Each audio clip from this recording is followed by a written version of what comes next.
গত 6ই অক্টোবর নাগরাকাটার ঘটনার 10 দিনের মাথায় আজ নাগরাকাটায় শুভেন্দু অধিকারী আজকে সভা করলেন। তিনি যে সভা থেকে তৃণমূলের বিরুদ্ধে তীব্র আক্রমণ শানালেন এবং তার আগে আজকে নাগরাকাটায় র্যালিও করেছেন শুভেন্দু অধিকারী।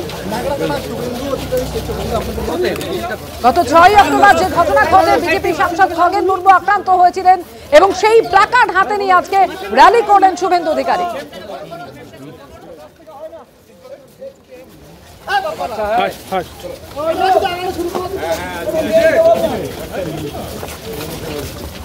দেখুন, শুভেন্দু অধিকারী তাকে আমি তো দেখলাম একটা ভিডিওয়ে, তিনি এক জায়গায় একজনকে বলছেন আমাকে চেনেন, বললো না চিনি না, বলছে আমি বিরোধী দলনেতা।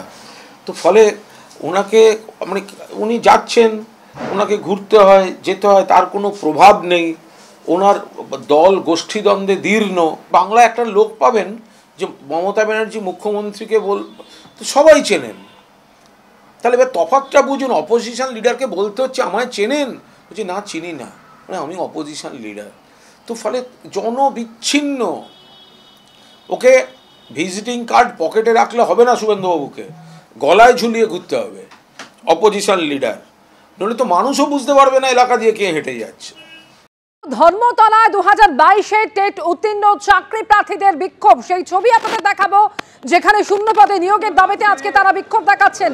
2022-এর চাকরি প্রার্থীরা ধর্মতলার ডরিনা ক্রসিং এ এই মুহূর্তে বিক্ষোভে সামিল হয়েছেন। তারা টেট পাস করা প্রশিক্ষিত চাকরি প্রার্থীদের বিক্ষোভ। আজ শূন্য পদের সংখ্যা 50,000 করার দাবিতে বিক্ষোভ দেখানো হচ্ছে। সেখানে হাতে হাতে প্ল্যাকার্ড নিয়ে রাজপথে চাকরি প্রার্থীদের মিছিল। শিয়ালদা থেকে মিছিল শুরু হয় এবং সেই মিছিল ধর্মতলা পর্যন্ত যায়। শিক্ষক শিক্ষিকাদের দাবি নয়, এটা পশ্চিমবাংলার প্রাথমিক শিক্ষা ব্যবস্থাকে বাঁচানোর দাবি।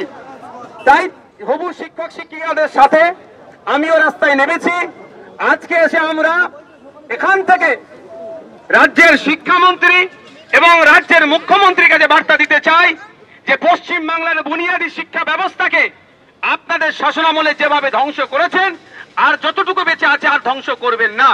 2012 থেকে 2024 এই সময়কালের মধ্যে পশ্চিমবাংলায় প্রায় 25,000 প্রাথমিক শিক্ষা কেন্দ্রকে আপনারা দায়িত্ব নিয়ে বন্ধ করেছেন শিক্ষক না নিয়োগের মাধ্যমে। আর কত স্কুলকে, শিক্ষা প্রতিষ্ঠানকে আপনারা বন্ধ করতে চাইছেন? এই মুহূর্তে প্রায় সারা পশ্চিমবাংলা জুড়ে 1.5 লক্ষের কাছাকাছি শূন্য পদ আছে প্রাথমিক শিক্ষা কেন্দ্রগুলোতে। তো অবিলম্বে আপনাকে প্রাথমিক শিক্ষা ব্যবস্থা বাঁচানোর স্বার্থে রাজ্যের শিক্ষামন্ত্রী এবং মুখ্যমন্ত্রীর উদ্দেশ্যে আমাদের এই মঞ্চের পক্ষ থেকে বার্তা, 50,000 কম করে 50,000 ভ্যাকান্সির নোটিফিকেশন দিতে হবে, 50,000 নিয়োগ দিতে হবে এবং শিক্ষা কেন্দ্রগুলোকে বাঁচাতে হবে। সেই শিক্ষা প্রতিষ্ঠানগুলোতে কারা পড়াশোনা করে? প্রান্তিক মানুষেরা, প্রান্তিক সমাজের মানুষেরা, ডে লেবার, ভ্যান চালক, কৃষক, দিন আনে দিন খায়, দলিত, আদিবাসী, মুসলিম সহ পিছড়া বর্গের ছেলে মেয়েরা যারা আর্থিকভাবে দুর্বল স্বাবলম্বী নয়, তাদের পরিবারের ছেলেরা যেই শিক্ষা প্রতিষ্ঠানে বুনিয়াদী শিক্ষা অর্জন করে, সেখানে কোনো জায়গায় দেখছি ডেটাতে একজন টিচার আছে, কোনো জায়গায় দেখছি টিচার শূন্য অবস্থায় স্কুল চলছে। এগুলো অবিলম্বে সেখানে শিক্ষক দিয়ে শিক্ষার পরিকাঠামোর পরিবর্তন করতে হবে। তাই এখানে মঞ্চের যে দাবি, সেই দাবির সাথে আমি শুধু সহমত নয়, আশা করছি রাজ্যের মানুষ সহমত যে অন্তত স্কুল প্রতি একটা করে শিক্ষক নিয়োগ করা হোক, 50,000, ন্যূনতম 50,000 শিক্ষক নিয়োগ করা হোক। আমি এখানে বক্তব্য দীর্ঘায়িত করব না, এই জায়গাটাও দীর্ঘ বক্তব্য দেওয়ার জায়গা নয়। আমি শুধু এইটাই বলতে চাই রাজ্য সরকারকে, হয়তো আজকে দেখলেন হাজার হাজার টিচার আসলো, এই ধর্মতলা চত্বরে কিছু বক্তব্য দিল, স্লোগানিং করে বাড়ি চলে গেল। এটা দিকে ভাববেন না যে আমাদের কোনো অসুবিধা নয়। আগামী দিনে এই টিচাররা আসবে প্রয়োজনে, যদি আপনি তাৎক্ষণিক ভ্যাকান্সি ঘোষণা না করেন, টিচারের পরিবার আসবে, সিভিল সোসাইটি উঠে আসবে এবং রাজনৈতিক মতাদর্শের ঊর্ধ্বে গিয়ে সমস্ত শ্রেণীর মানুষ রাস্তায় নামবে। তখন কিন্তু এখানে যে সংখ্যক টিচাররা দেখছেন, এইটাই আর সীমাবদ্ধ থাকবে না, সেখানে কিন্তু বৃহত্তর আকারে মানুষ দলে দলে এই মিছিলে পা দেবে।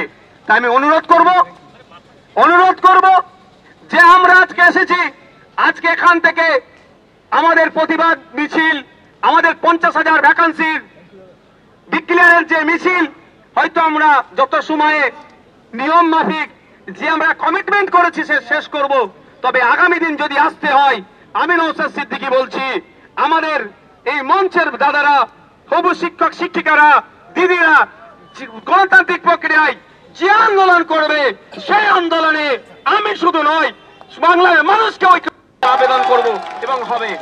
তখন কিন্তু আমি নিশ্চিতভাবে জামা কাপড় সাথে নিয়ে এসে আন্দোলন করব। আপনারাও আন্দোলন করবেন তো নাকি? আপনারাও করবেন তো নাকি? তখন জামা কাপড় নিয়ে আসবো কলকাতার রাজপথে, অর্থাৎ যতক্ষণ না পর্যন্ত ডিক্লেয়ার হচ্ছে, দাবি মানছে, আমরা রাজপথ তখন ছাড়বো না। আর আপনাদের এটা বলে যাই, আমি এটা অত্যন্ত আমি সহানুভূতির সাথে বলছি, ভালোবেসে বলছি, আমি আবারও রিপিট করছি, পশ্চিম বাংলার শিক্ষা ব্যবস্থাটা, বুনিয়াদী শিক্ষা ব্যবস্থাকে ধ্বংস করবেন না অবিলম্বে।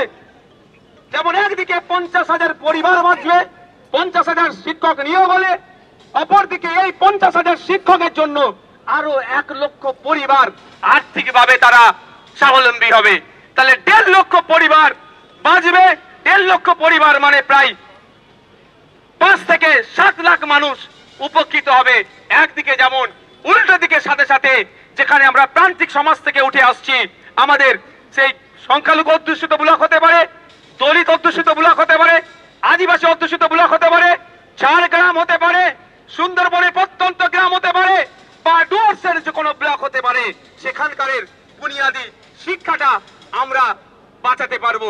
তাই রাজ্য সরকারের কাছে অনুরোধ করব, এখানে যারা এসবি আছেন, এখানে আইবি ডিপার্টমেন্ট আছেন, তাদের মাধ্যমে রাজ্য সরকারের কাছে আমি বার্তা দিতে চাই, অবিলম্বে 50,000 শূন্য পদের নিয়োগ হবে তার নোটিফিকেশন জারি করুন। অন্যথায় গৌতম বাবুর ওই ফাঁকা আওয়াজের জবাব কিন্তু গৌতম বাবুকেও দিতে হবে, সরকারকে দিতে হবে। আমি গিয়েছিলাম একদিন, সেই দিন অফিসে ছিলেন না, আপনাদের বলে যাচ্ছি না বলে এবার আমি পৌঁছে যাব অফিসে, ওনাকে জবাব দিতে হবে যে আপনি বলেছিলেন মিডিয়ার সামনে ফেলাও করে যে বছরে বছরে টেট হবে, 2 বার করে নিয়োগ হবে, 50,000 পোস্ট আমাদের রেডি আছে, আর আজকে আপনি আমাদের হাতে ললিপপ দিচ্ছেন 13,421 ললিপপ আমরা মানব না। যখন আমরা প্রতিদ্বন্দ্বিতায় নেমেছিলাম, 6 লক্ষ মানুষ আমরা প্রতিদ্বন্দ্বিতায় নেমেছি, তার মধ্যে থেকে মেধার ভিত্তিতে আমরা পাস হয়েছি। এখানেও মেধার ভিত্তিতে নিয়োগ দিতে হবে, কম করে 50,000 নিয়োগ দিতে হবে। এই বলে আমি আমার বক্তব্য সংক্ষিপ্ত করছি। এই আন্দোলন চলবে, চলছে, চলবে। অসংখ্য ধন্যবাদ মাননীয়। সরাসরি চলে যাব ধর্মতলায়, আমাদের প্রতিনিধি ঐশী মুখোপাধ্যায় আমাদের সঙ্গে রয়েছেন। একেবারে যেটা নওশাদ সিদ্দিকীকে এইটা বলতে শোনা গেল যে প্রয়োজনে পর্ষদ সভাপতি গৌতম পালকে জবাব দিতে হবে, পর্ষদ অফিস পর্যন্ত তিনি যাবেন, কিন্তু এইটা আমাদের জানা ঐশী, এটা তো প্রথমবার নয়। টেট উত্তীর্ণ চাকরি প্রার্থীরা এর আগে একাধিকবার তারা রাস্তায় নেমেছেন, আজকে বিধায়ক তাদের সুরে সুর মেলাচ্ছেন, কতটা আশার আলো তারা শেষমেশ দেখছেন?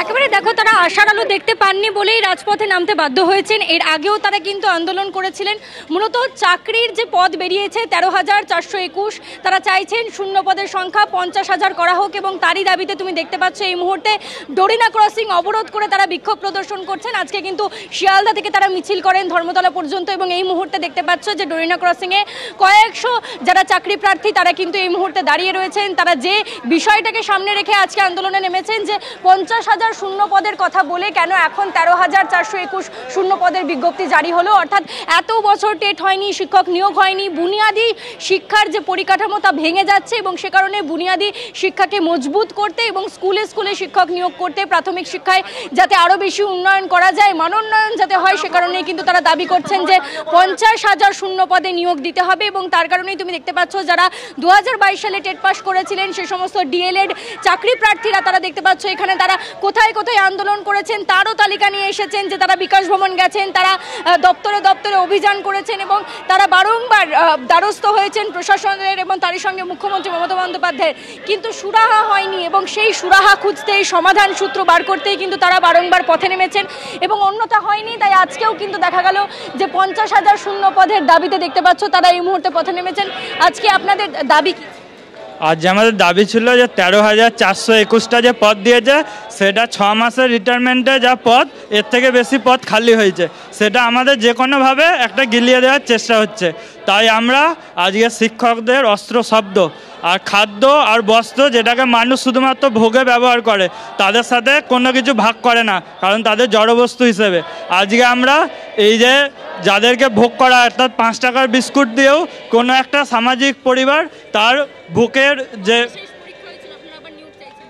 2022 আমরা পরীক্ষা দিয়েছিলাম, 17তে ফর্ম ফিল আপ হয়েছিল, 5 বছর আর এদিকে 3 বছর, 8 বছর ধরে আমরা বসে যদি আমরা এইটুকুনি ভ্যাকেন্সি পাই, আর আমাদের স্বচ্ছ সমস্ত কিছু ওএমআর আছে, কোশ্চেন পেপার আছে। বছর অপেক্ষার পরে 13,421 পদে যদি নিয়োগ হয় তাহলে অনেকেই বঞ্চিত হয়ে যাবেন, সে কারণেই তারা চাইছেন যেন ন্যূনতম 50,000 শূন্য পদে নিয়োগ হয় এবং তাতেই কিন্তু শিক্ষার যে পরিকাঠামো তা রক্ষা করা সম্ভব হবে এবং তার সঙ্গে প্রাথমিক যে বুনিয়াদী শিক্ষা তা বাঁচাতে, তা মজবুত করতে একেবারে আন্দোলন আরো দীর্ঘ করার ডাক তারা দিচ্ছেন। ঐশী, ধন্যবাদ।